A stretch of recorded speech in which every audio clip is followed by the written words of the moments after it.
Do you think that there's any hope of actually turning the economy around now that everybody is captured by this economic process we have of artificially low interest rates? Is there any way that people will ever choose to do the right thing, or are they just kind of trapped forever because of where they've ended up? Well, I think we're kind of in a trap that we're not going to be able to get out of because of the politics that's involved. But there is a viable way out. I mean, maybe it's not viable politically, but it's viable economically. And what you said is true because the Fed has held interest rates artificially so low for so long, and because the government has also guaranteed a lot of the debt. So a lot of Americans can borrow money at these low interest rates, but the lenders don't even care if they can repay the money because you have government guaranteed student loans, mortgages, all sorts of borrowing that wouldn't take place absent a government guarantee. But we've got so much debt, and because interest rates have been held so low, everybody is looking for yield anywhere they can get it. And so that's enabled the securitization of high-risk consumer loans. We did that with subprime mortgages, and that resulted in the financial crisis. But that's being done now with all sorts of consumer debt, credit card debt. There's all the popular buy now, pay later kind of stuff, or when you go into a store and you can buy a mattress or a refrigerator and you don't even have to put up any money. Well, behind the scenes, all that stuff is being securitized because everybody is looking for yield because you can't get any in the traditional places because the Fed is intervening.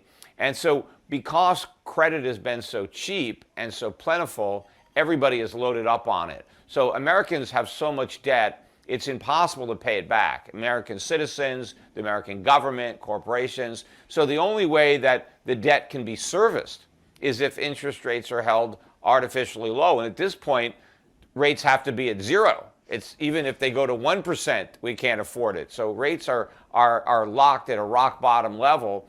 What we really need to do is allow interest rates to rise, and they're going to rise substantially.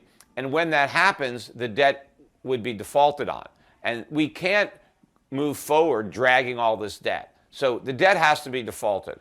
And that's how we get out from under the problem is, it's just like a jubilee. Debt goes away.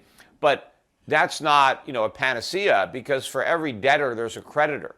So when the debtors, default and, get rid of their debt so that they can move forward, somebody loses, right? There are a lot of people who are on the other end of that. They're owed the money. And it's going to be a startling, wake up when they realize they're not going to get paid. Because a lot of people are counting on that money for their retirement or to fund all, insurance or all sorts of things, and we just don't have the money.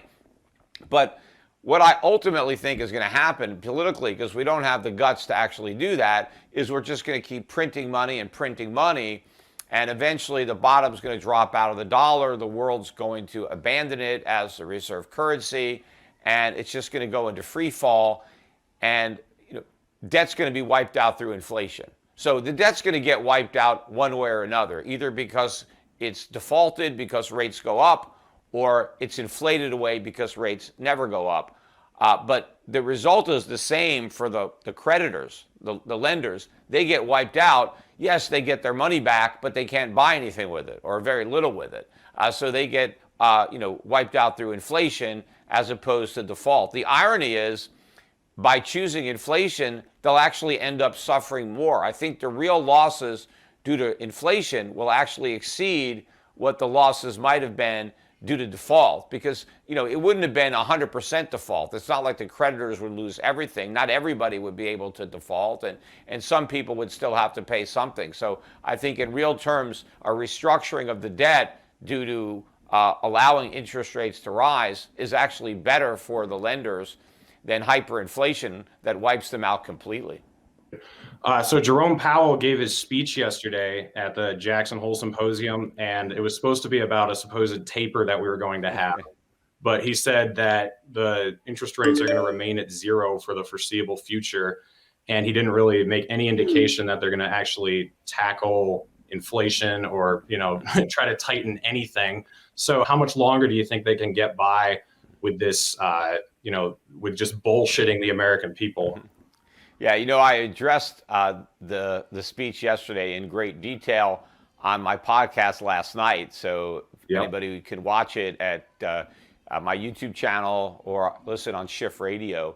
But this speech, this Jackson Hole speech, was highly anticipated. I mean, they've been talking about this thing for months because this was the time that Powell was going to finally unveil the taper.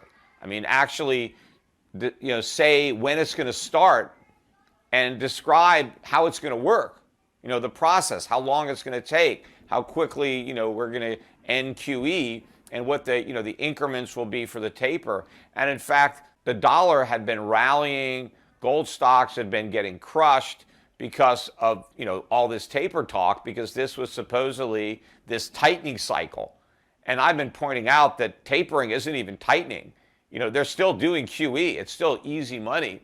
They're just slightly, letting up on the accelerator. They're not stepping on the brake. So, it's more inflation being added into the mix. But when Powell actually delivered his speech, he didn't even use the word taper. He didn't even mention it. He only talked about the access purchases in one sentence of the entire speech. And all he said was that it could be appropriate to reduce the size of the asset purchase program this year. That's it. Could be appropriate. That doesn't mean that they're going to do it. I mean, first of all, if it could be appropriate, it might not be appropriate. So if it's not appropriate, they're not going to do it. And even if they decide it's appropriate, that doesn't mean they're going to do it.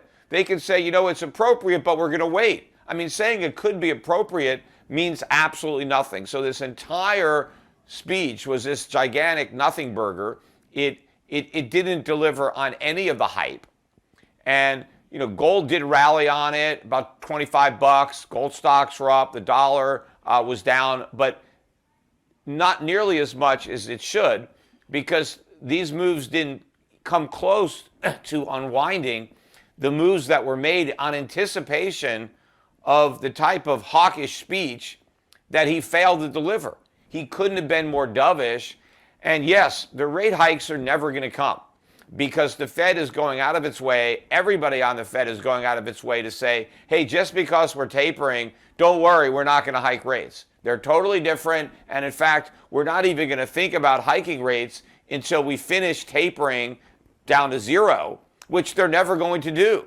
Even if they start the taper process, before they complete it, there's going to be another problem. The economy is going to go down. The markets are going to go down. Something bad is going to happen, which is going to cause the Fed to go back to an even bigger QE program than the one they tapered.